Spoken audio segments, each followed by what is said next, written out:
In Amsterdam, they are preparing to paint the city orange, the national colour, as they get ready to usher in a new king and say farewell to their old queen.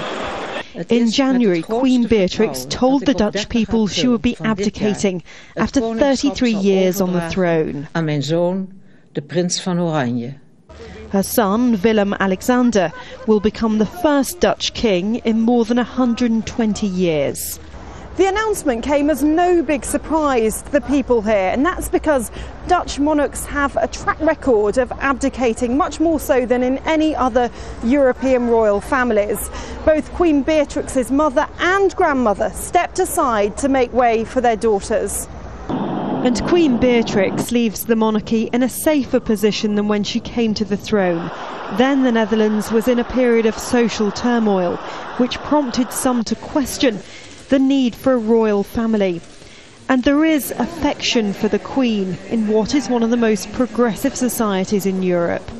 The Republican movement has barely made a dent in recent years. A new poll found that 78% of people in the Netherlands wants to keep a monarchy. They are the most stable factor in 200 years, more stable than our politicians are. So, maybe it's something to be proud of. When we come in a foreign country, wherever, maybe on the other side of the world, everyone knows our royals. Willem-Alexander promises as king he won't be a protocol fetishist.